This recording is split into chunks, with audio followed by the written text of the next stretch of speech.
Terminamos Derecho y Revés y como siempre en este espacio damos nuestra opinión sobre algún tema en particular. De repente sucede alguna noticia o varias. Los medios con mayor o menor fuerza dependiendo de sus intereses las cubren un ratito o las 24 horas. No se habla de otra cosa. Es casi la única cuestión importante para conversar. Y de pronto nos volvemos expertos en temas que antes ni siquiera habíamos imaginado. Lavado de dinero, Panama Papers, empresas offshore, dólar futuro, un presidente imputado, una expresidenta imputada, chalecos antibalas sí, chalecos antibalas no, investigación mundial, cámara oculta local, solo contar dinero, solo figurar en una empresa. Y un largo etcétera de temas donde se mezcla la justicia, la injusticia, la economía, lo político, los políticos, la patria, los extranjeros, las redes sociales, el periodismo, el verdadero y el chimentero, la Biblia, el calefón. En este río revuelto de información que estamos viviendo, nos parece que es necesario ir directamente a lo profundo, dejar de lado las revanchas políticas y reflexionar sobre aquellas situaciones que tomamos generalmente como naturales. Si hay algo que ha dejado en claro todo esto del lavado de dinero, de los papeles de Panamá, etcétera, es que hoy nos gobierna un qué antes que un quién, una cosa antes que una persona, un objeto antes que un partido, un bien antes que una ideología. El dinero. El dinero es lo que hoy nos gobierna, es lo que decide cómo y para dónde se mueve el mundo, todo el mundo, el del planeta, pero también el de Río Tercero, el de los grandes centros financieros, pero también el de un pueblito. ¿Por qué el mayor escándalo mundial no es la pobreza, la falta de agua, los genocidios en pleno siglo XXI, la hambruna? ¿Por qué las llamadas grandes crisis mundiales no son primero sociales, culturales, intelectuales y después, mucho después, económicas? Porque no le conviene, al dinero no le conviene, que no solo nos gobierna, sino que se muestra imprescindible. Y su mayor habilidad está justamente en tener voceros y representantes, que muchas veces son esos que nosotros elegimos con el voto. Presidentes, gobernadores, ministros, diputados, senadores, legisladores, intendentes, concejales. Obviamente hay excepciones, pero la regla general es que responden al gobernante supremo que les otorga lo que están buscando. El dinero no solo genera riqueza, sino también, especialmente, el poder, ese con mayúsculas, y ejemplos sobran. Algún sabio me dijo alguna vez que en Río Tercero es una ciudad donde circula mucho dinero, donde hay grandes tenedores de plata, donde se mueven grandes sumas de pesos y de dólares. Y tan equivocado no estaba. Esta es una ciudad donde, como en todo el mundo, el dinero gobierna y manda.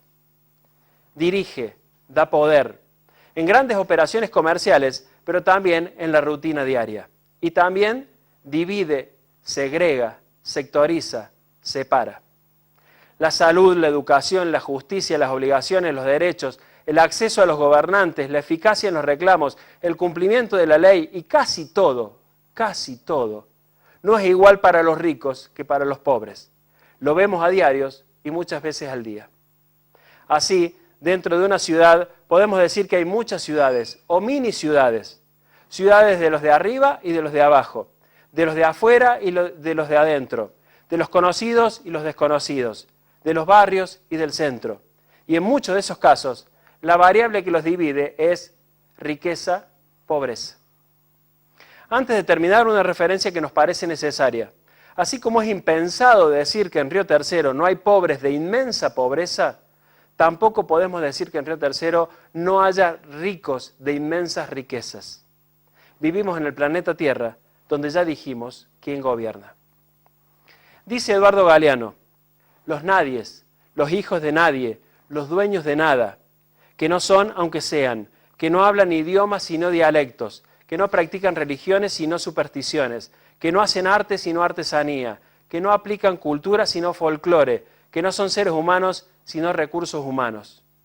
Los nadies, los hijos de nadie, los dueños de nada, que no tienen cara sino brazos, que no tienen nombre sino número, que no figuran en la historia universal sino en la crónica roja de la prensa local.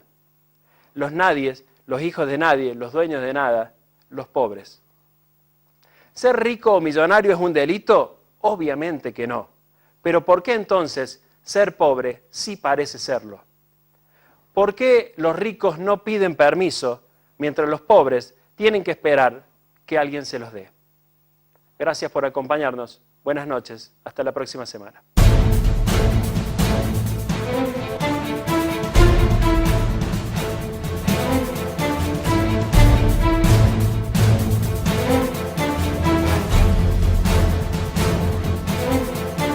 Estas famosas isletas o islas que tiene el centro de Río Tercero, estas estructuras metálicas que algunos comercios han puesto como extensión de la vereda para la atención y para expandir justamente cada uno de los comercios. Bueno, ahora la municipalidad ha decidido erradicarlas finalmente.